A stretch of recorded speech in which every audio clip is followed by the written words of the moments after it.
Hello everyone. Today in this video we will see some definitions which are related to exercise 4.4 from page 126 and also exercise 4.5. First definition is for minors of a matrix or a determinant. For any given matrix A as this or any determinant like this, the minor of any element Aij is denoted by Mij. Let's remember M for minor. However, the address Aij remaining the same. For any element Aij, minor would be Mij. And minor is defined as the determinant. Minor आप किसी भी element का बनाएंगे, चाहे वो आप matrix के element का बनाएं, चाहे तो डिटर्मिनेंट का एलिमेंट का बनाएं, माइनर हमेशा एक डिटर्मिनेंट बनेगा.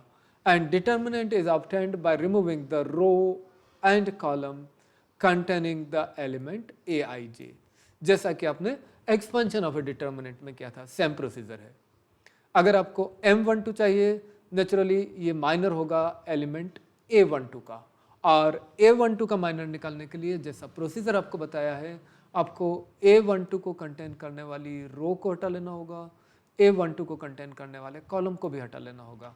बाकी जो बचा A21, A22, A31, A32, इन सभी से एक डिटर्मिनेंट बनाना है, वो आपको माइनर बनेगा.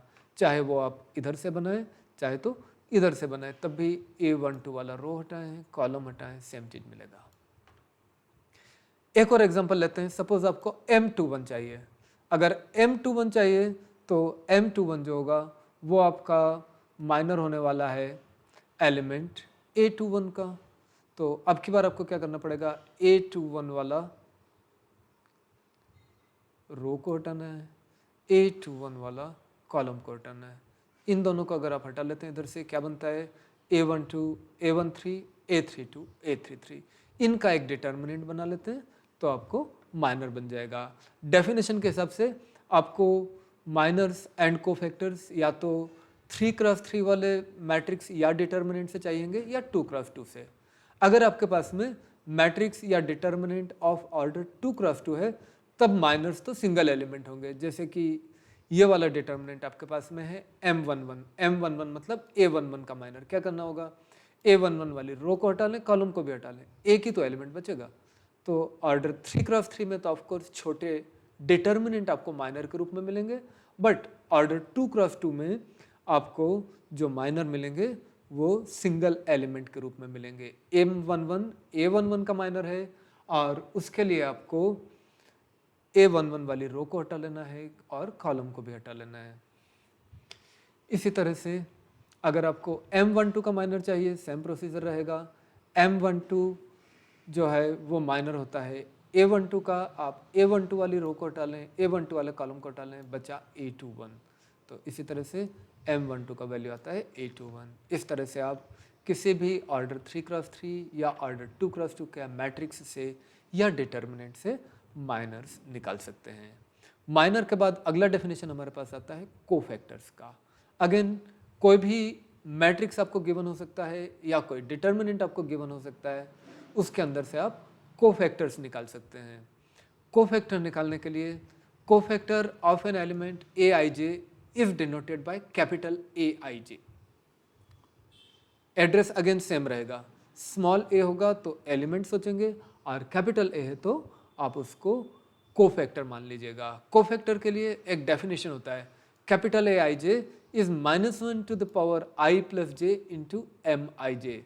माइनर के अंदर आपको सिर्फ मल्टीप्लाई कर देना है -1 to the power I plus j से, और आपको बन जाएगा कोफैक्टर.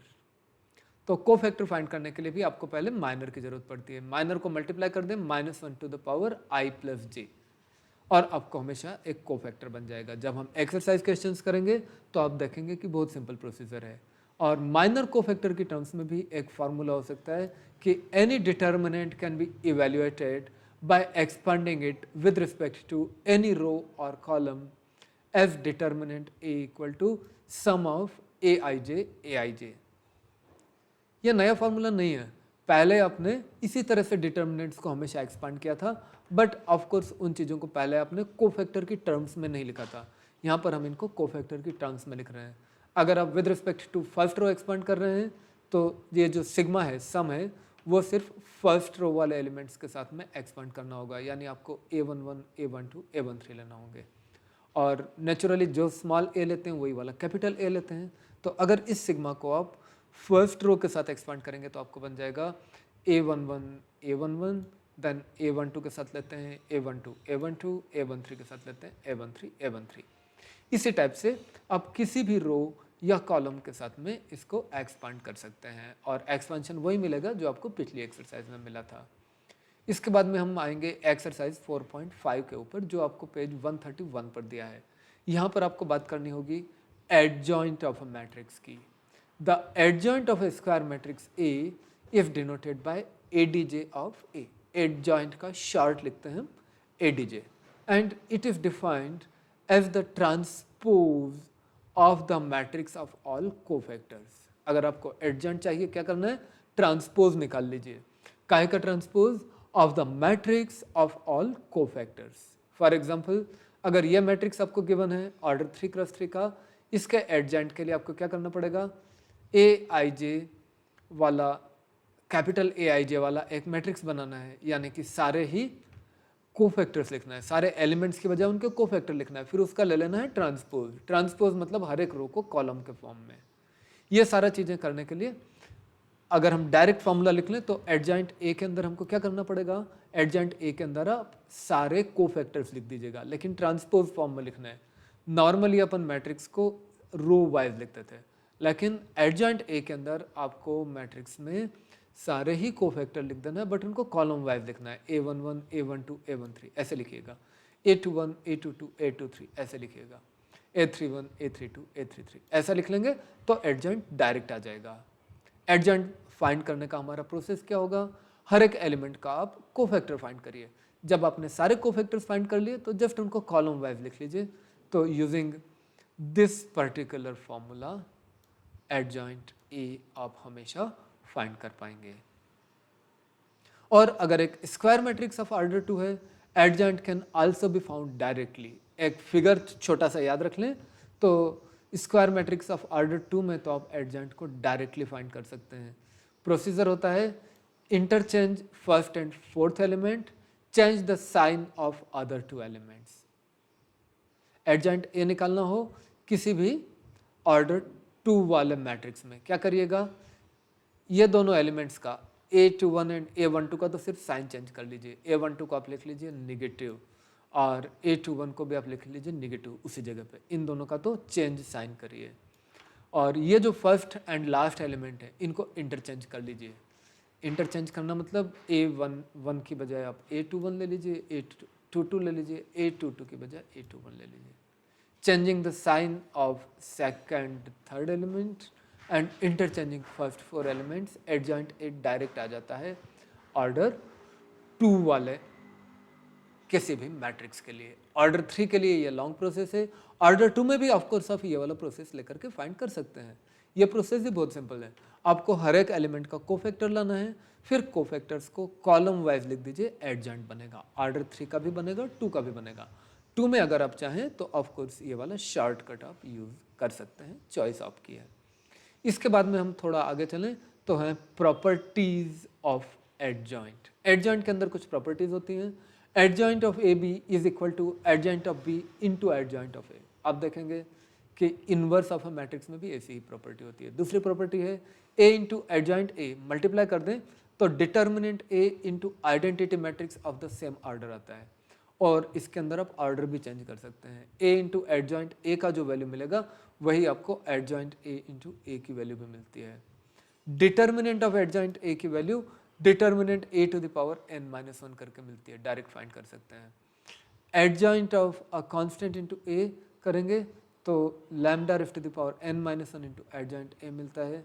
फिफ्थ प्रॉपर्टी पे मैंने डबल स्टार लगाया है, मतलब बहुत रेयरली यूज होती है, आप चाहें तो इनिशियली इसको छोड़ सकते हैं। एडजॉइंट ऑफ एडजॉइंट ए की बात करें तो वो आपको मिलता है determinant A to the power n-2 times A. इसके बाद में एक फार्मूला हमको मिल जाता है इनवर्स ऑफ ए मैट्रिक्स के लिए। आपको याद होगा हमने inverse of a matrix by elementary row operations find किया था और inverse of a matrix by using elementary column operations भी फाइंड किया था। रो एंड कॉलम ऑपरेशंस के अलावा आप इस फार्मूले को यूज करके भी हमेशा इनवर्स फाइंड कर सकते हैं। Inverse of a non singular matrix, अब आपको नॉन सिंगुलर वाली कंडीशन भी समझ आ जाएगी। नॉन सिंगुलर वाली कंडीशन इसलिए लगाई थी क्योंकि अगर आप इनवर्स निकालते हैं तो that comes as 1 upon determinant into adjoint है। नॉन सिंगुलर का मतलब होता है डिटर्मिनेंट नॉन जीरो हो। तो inverse of any non singular matrix, जिस भी मैट्रिक्स का डिटर्मिनेंट जीरो ना हो उसके इनवर्स को हम कैलकुलेट कर सकते हैं by using this simple formula A inverse equal to 1 upon determinant A into adjoint A. ये सारे फार्मूलाज लेकर के हम ये दोनों एक्सरसाइजेस को मोस्टली कंप्लीट कर सकते हैं। एक आध क्वेश्चन बाद में बचेगा, उसको हम नेक्स्ट टाइम देखेंगे। Thank you.